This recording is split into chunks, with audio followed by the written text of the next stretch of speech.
Hello students, एक बार फिर से आप सभी का स्वागत है। आज इस वीडियो में हम अर्धवार्षिक परीक्षा के लिए कक्षा 11वीं अर्थशास्त्र विषय के क्वेश्चंस देखेंगे और इसके अलावा आपको इन सभी के आंसर्स रहेंगे वो भी इसी चैनल के माध्यम से प्रोवाइड किए जाएंगे। तो अगर आपने चैनल को अभी तक सब्सक्राइब नहीं किया है तो आप सब्सक्राइब करके सबसे पहले बेल आइकन को इनेबल कर लीजिए। इससे जब भी हमारी कोई लेटेस्ट वीडियो आती है तो आपको उसका नोटिफिकेशन सबसे पहले मिल जाएगा और आप जल्द से जल्द वीडियो को देख पाएंगे। तो यहाँ पर एक एक करके मैं आपको क्वेश्चन बता देता हूँ।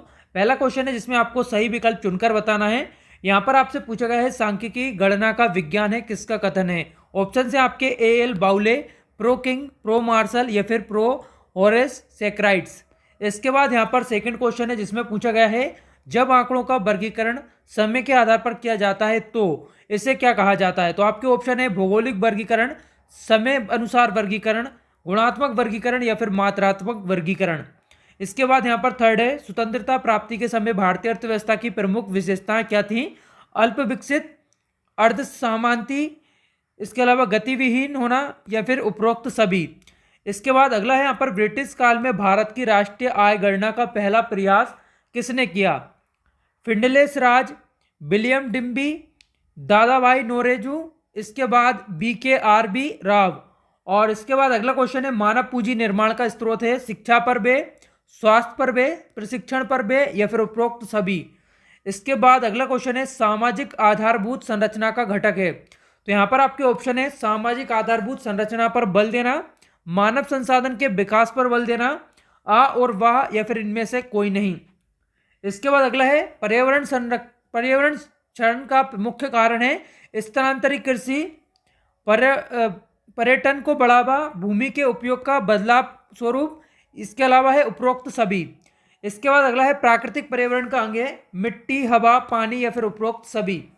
इसके बाद देखेंगे अगला क्वेश्चन प्रश्न क्रमांक 2। यहाँ पर आपको रिक्त स्थानों की पूर्ति करना है। पहला यहाँ पर उद्देश्य के अनुसार सारणी को खालिस्तान भागों में बांटा गया है। इसके बाद है चर खालिस्तान प्रकार के होते हैं। और इसके बाद अगला है सांख्यिकी विज्ञान की आधारशिला खालिस्तान है। इसके बाद है सांख्यिकी शब्द का प्रयोग सर्वप्रथम खालिस्तान ने किया था। और इसके बाद है उत्पादन, विनिमय, वितरण आदि सभी प्रक्रियाएं खालिस्तान के लिए की जाती हैं। इसके बाद अगला यहाँ पर मार्शल ने अपनी परिभाषा में खालिस्तान पर अधिक जोर दिया। इसके बाद है राजस्थान का क्षेत्रफल भारत के क्षेत्रफल की तुलना में खालिस्तान प्रतिशत है।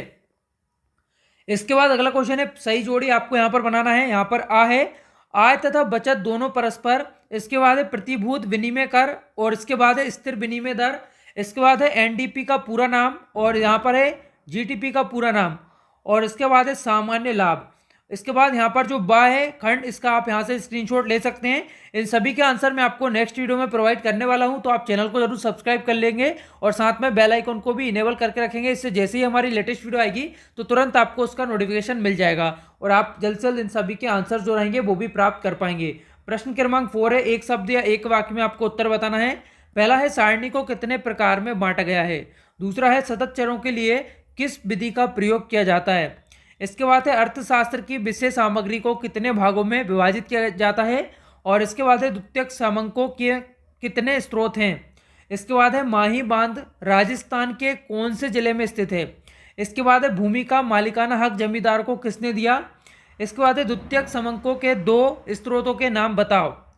इसके बाद अगला क्वेश्चन है यहाँ पर क्वेश्चन नंबर 5 सत्य सत्य आपको यहाँ पर बताना है। पहला है किसी वर्ग में आने वाले चरों की संख्या को वर्ग आकृति कहते हैं। आपको बताना है ये सही है या गलत। इसके बाद है सूचक स्वयं प्रश्नावली भरते हैं। इसके बाद है माध्यिका को स्थिति संबंधी माध्य कहा जाता है, तो आपको सही या गलत बताना है। इसके बाद है माध्य का चित्र में प्रदर्शन संभव है, तो यहाँ पर आपको बताना है ये सही है या गलत है। इसके बाद है संचय आवृत्ति से आज से एक वर्ग की आवृत्ति से है। इसके बाद है घंटा, दिन, हफ्ता व महीना भौगोलिक वर्गीकरण का उदाहरण है, तो आपको बताना ये सही है या फिर गलत है। इसके बाद क्वेश्चन नंबर 6 नोट कीजिएगा ब्रिटिश काल से पूर्व भारतीय अर्थव्यवस्था की विशेषताएं बताइए। और इसके बाद अगला है बहुगुणी दंड आरेख से क्या आशय है, ये आपको बताना है।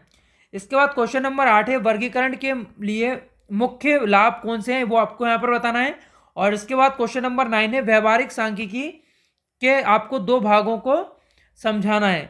और इसके बाद क्वेश्चन नंबर यहाँ पर है आपका 10, यहाँ पर आपको अर्थशास्त्र के वास्तविक विज्ञान के होने के पक्ष में तर्क दीजिए। और इसके बाद अगला क्वेश्चन है मार्शल तथा रॉबिन्स की परिभाषा में असमानताएं बताइए। इसके बाद अगला यहाँ पर क्वेश्चन है, संगणना एवं प्रतिदर्श अनुसंधान से क्या आशय है। इसके बाद अगले क्वेश्चन में पूछा गया है, ब्रिटिश काल में राष्ट्रीय एकता की गणना किस प्रकार की जाती थी। और इसके बाद है, बिंदु रेखीय प्रदर्शन के लाभों का वर्णन कीजिए। इसके बाद है, सरल दंड चित्र निर्माण की प्रक्रिया को उदाहरण द्वारा समझाइए। तो ये थे आपके कक्षा 11वीं अर्थशास्त्र विषय के क्वेश्चन, जो कि आपको अर्धवार्षिक परीक्षा के लिए सबसे पहले तैयार कर लेना है। और इनके सॉल्यूशन जो रहेगा वो आपको नेक्स्ट वीडियो में मिलने वाला है, इसलिए आप चैनल को भी सब्सक्राइब करके बेल आइकन को इनेबल कर लेंगे। इससे जैसे ही हमारी लेटेस्ट वीडियो आएगी तुरंत आपको उसका नोटिफिकेशन मिल जाएगा और जल्द से जल्द आप वीडियो को देख पाएंगे। अगर आपको ये वीडियो हेल्पफुल लगी है तो इस वीडियो को लाइक और शेयर जरूर कीजिएगा। वीडियो देखने के लिए आप सभी का बहुत बहुत धन्यवाद।